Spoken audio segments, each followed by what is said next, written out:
Reengellee galla suuratu Xaariq jechuun suuraa urjii halkan deemuutima. Urjiidhaan kakatee deema Rabbiin. Bismillahir Rahmanir Rahim jennee galla. Wassamaa jechuun samiidhaan kakadhee. Waxaariq jechuun urjii halkan deemu saniin kakadhee. Xuruuqa jechuun amma dhuficha halkan keessaati jaan.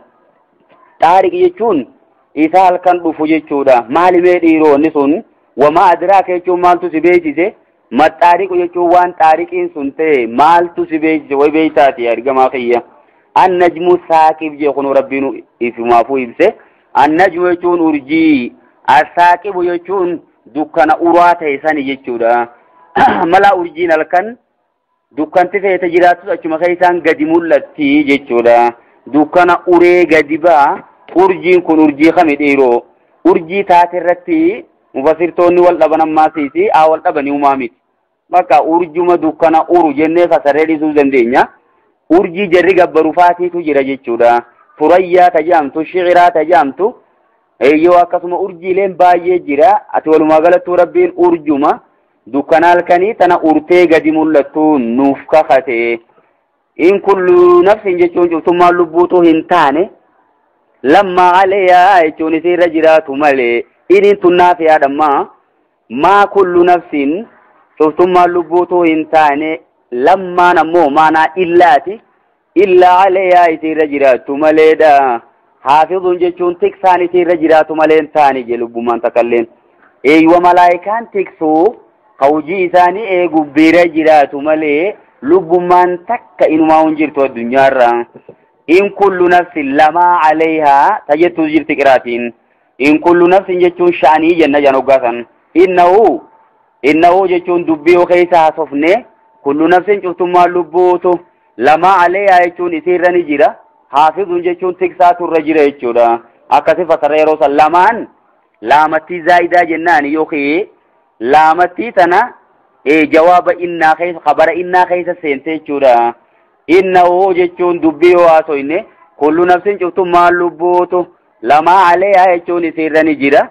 Haafidhuun jechuun tiksaatu gubbaa jira. Hawjii isaa eeguu jira. Amma tokko qofa jechuuf hin deemnu mala. Jinsiidha. Hawjii isaanii eeguu jira. Lama ta'u immoo bakka biraatti himamee jira jechuudha. Qiibii fi adii akka ta'e beekamaadha. Falyanzuri leensaanuu ilmi namaa kun haa laalu mimma khuliqa jechuun woomarraa uumame haa ilaaluu je. Man arafa nafsahu faqad arafa rabbahu jedhu lamaa'onni. Namni lubbuma isaa tana bakka irraa dhufeef beekee ani maali jechuu beeynaan achiin rabbii kee beekuu dandeessa dhugaadha. Ani uumamaadha jechuun dhufa. Eenyu si uume rabbii. Kaniifuu rabbiin na uume sun maal narraa barbaada? Isa gabbaruu barbaada. Asiin qaceeluu danda'a jechuun namnimma. Ilmi namaa mee woomarraa uumame haa laalu. Khuliqanii uumame bar mimmaa hin daafiqin jechuun bishaan hormaataa san daafiqin jechuun utaalaa katee san jechuudha. Bishaan akkasitti malaal dhawu je'ee yaa'u san jechuudha. Daafiq jechuun alladhii yatadaffaqu jaan isa utaalu san dhawu jeetii qabahu san jechuudha. Yakhruju inni sun qabahu min bayni sulbi jechuun duuda dhiiraatii fi wattaraa'ib jechuun qoma dubartootaarraa. Bakkummaa inni walitti dhufu qomaa fi duuda keessaa walitti dhufama. Dhiira yoo taate immoo ispaayinaal koordii keessaa dhufa. Dubartoota immoo qoma keessaa gad dhufa. Bakka rabbiin fedhe sanitti walitti dhufee ilmoota jechuudha. Achirraa uumaman jirri qullaamma. Bishaan sun yoo huccuu si tuqee hanqafirraa dhiqxutti lubbuun si eenjettumma. Bishaanuma sanirraa uumameeti duuba ilmi namaa. Mee asumaan akkuma deemee jannata seena jaa wanni kanaa eessa jirti. Kanarraa uumamtee gaaraantiin jannata seenuu eessa jira. If qulqulleessuu qabda jechuudha bakka amma. Kwaalifikeeshiniin hojiidhaan harkamaadha amma rabbii wani deemuuf ajaja keenya godhuu qaba. Innahu rabbiin alaa raji'ihi isa kana deebisuu irratti ka bishaan sanirraa uume eemma deebisuu irratti laqaadir jechuun dandayaadha. Dhuguma ni dandaya bishaan xiqqaa sanirraa uume lama daree kamit deebisuu dadhabame. Namni tokkoma fakkeenyaaf yoo waan takka faraqaa takka tolchee lama deebee waan san sirreessuun akkamit dhibdime.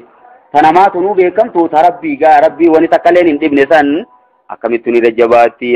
Wanni isin yaaddan waan malee yawma tubla saraa'ir guyyaa iccitiin hundi dirree baatu jemma rabbiin. Tubla jechuun tazaharu jechuma guyyaa iccitiin hundi mul'attu san famaa lahu ilma namaatiif hin taane min quwwatin jechuun humniti yookiin giidoo fi walaa naasir deeggaraanis isaaf hin jiru jechuudha kaafira saniif gaa wasamaa jechuun samiin kakadhe zaati raji'i jechuun ayyee samii roobaan namarra deebitu san raji'i jechuun roobni kun irra deddeebi'ee waan roobuuf rajii jeema rabbiin eeywaa samii rooba yookiin bokkaa amma deddeebi'ee roobu san qabdu saniin kakadhe walardi dachiidhaan kakadhe zaati sadi'i jee tamaasiis marga duraa baqaqxu jechuudha sadi'i maali baqaqxee dachiin tun dhootee marga duraa ba'uudha margichi keessaa ba'u sani innahu quraanni kun wanni kakateef sana laama rabbiin laqawlun faslun jecha adda bahaadha dhokaatan qabu namayyuufu yoo himame ni mul'ate jechu quraanni adda bahee jira kaniifuu quraanni kun wanni isa keessatti himame jechoonni isaa hundi jecha namaa galuun himame jechuudha kalimaan wahshiyyaan hin jirtu jechuudha amma quraana keessa kalimaan qalbii namaarraa fagoo taate ta nama dhibdoogaa namaa himan nama dhibdu hin jirtuudha afaan arabaa qulqulluu saniin buufame jechuudha dhuguma jechoonni arabaa kan nama dhibuu jira maal jettemma jechoota nama dhiboo lakkawan kalimaa rakiikaa ogaa dubbatamu namaa'onni inna lii sanjuura leeysat lahu safar jalataan yashiminni xarxaddu waleeysat indii xarqabooboo jette jaan amma wanni kun afaan arabaati laal baay'ee sammuu namaarraa fagoo inna lii sanjuuran jechuun abbaa manaatiin qaba leeysat lahu safar jalataan jechuun ka ija lamaan hin qabne jechuudha yashiminni narraa fedha xarxaddu jechuun aljimaa qunnamtii saalaa narraa barbaada waleeysat indii xarqabooboo jettemma odoo nan foon mal'aan qabne anaa ifiifuu dulloomte tana inni waan irra barbaadaa jettee himatte laalamma karaa dheeraa jecha namarraa fagootiin himte jechuudha maalakum takaakaatu malayya katakaakuu malazii jinnatiin ifran qawwaanni jee janammaa tokko maalakum takaakaatu malayya jechuun maaliif akkanarra wal geeysan maa akkanarra wali qabamtan katakaakuu ikuma akka wali qabamuu keeysanii alazii jinnatiin jechuun maraataa irratti akka namni maraataarra wali qabamutti maanarra wali qabamtan ifran qawwaanni jechuun narraachiyaa tafarraquu jechuudha amma kalimaa rakiikaa jedhamtimma kun quraana keessa wanni kanaan jirtu dirree beetoo mul'ataa yoo qara'uu barbaaddees namarratti hin ulfaatu bakka quraanni eeyyuwa waqabru harbin bimakaanin qabru waleysa qurba qabri harbin qabru jana amma lawwaan akkana raa baay'atti namoonni tokko tokko karaa jechuu hin dandeenye jira quraana keessa immoo wanni kanaan jirtu ninja yoo jette sirrumatti quraanni kun sii jaama jecha adda baadhaa naman dhibu je wamaa huwa jechuun quraanni kun hin taane bil hazli jechuun qoosaan taane jechuudha inni kun lakkafaa miti jecha maba taphaatii miti jechuudha jecha dhugaati jechuu deema rabbiin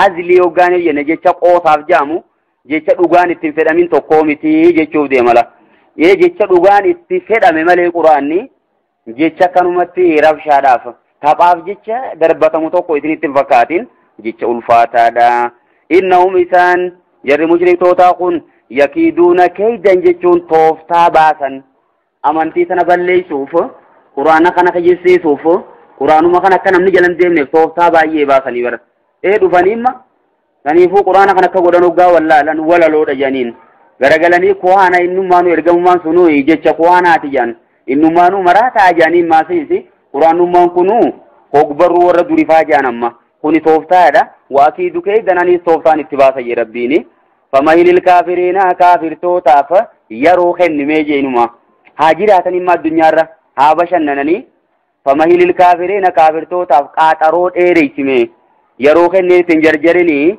amhiluhum jechuun ammallee yeroo kenniifime naatiin jee tawkiida gajjabeetu dhufe irra deebi'e rabbiini ruweeydaa jechuun xiqqo addunyaan tunu isiinuun jirtu hanga kanamee aynuma jiraatanii boodaan dhukkeerraa haasayeeba anis tooftaadha dhugu amma umriin isaanii haa dheeratu badii isaanii haa heddummeeffatanii akka booda bakka sirritti haa cuucaman itti dhiisii haa hojjetatanii jee jechuu bakka rabbiini subhaana rabbika rabbil izzati ammaa yasifuun salaamun alal mursalin. Subscribe to YouTube.